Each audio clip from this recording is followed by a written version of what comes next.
Hello and welcome to ILTV's Israel Daily. I'm Aaron Porras, and coming up in today's newscast, protests in Jerusalem following the Wednesday morning stabbing attack.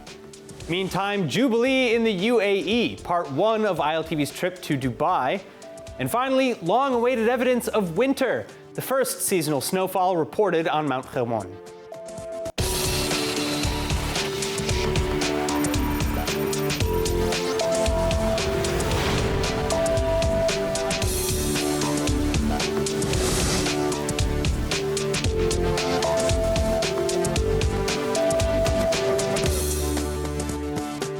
The so-called Kids Intifada, whereby overwhelmingly young Palestinians take to committing terror attacks on Israelis, devolving into larger chaos in Jerusalem. Israelis and Palestinians protesting against one another in the East Jerusalem neighborhood of Sheikh Jarrah Shimon HaTzadik, as more details are released on this Wednesday's morning stabbing attack. A teenage Palestinian resident of the neighborhood suspected of stabbing her Israeli neighbor in the back.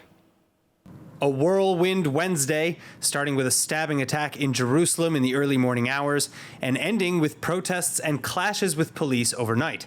Tensions in East Jerusalem between Israelis and Palestinians rising sharply as new information on the alleged assailant's background released.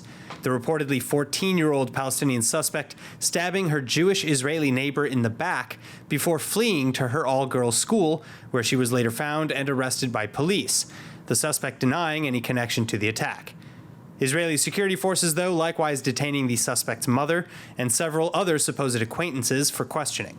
Prime Minister Bennett praising police for their quick action while wishing quick recovery to the victim. As for the victim, meantime, a 26-year-old mother of 5 stabbed in front of her children on the way to taking them to daycare. The 11-inch or 30-centimeter blade left stuck in her back. She's now in stable condition.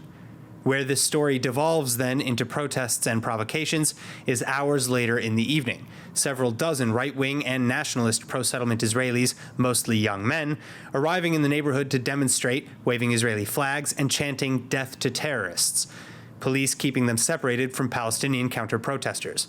But this as many Israeli Jews living in or moving to the area reporting regular harassment from their Palestinian neighbors.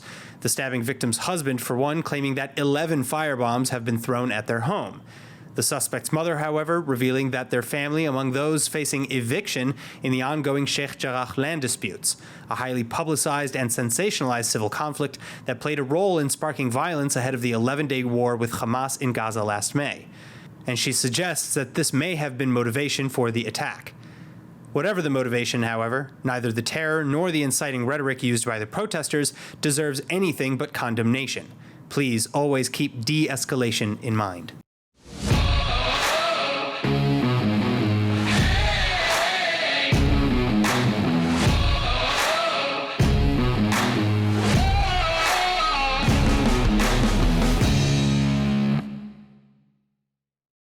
Moving on, surprising comments from the West as nuclear talks opposite Iran, which are set to resume today in Vienna, continue to flounder.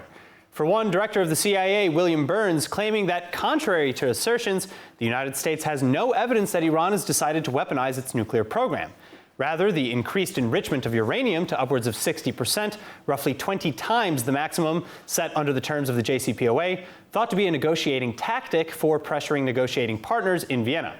That said, the talks in Vienna are themselves suspected of being used by Iran to stall for time.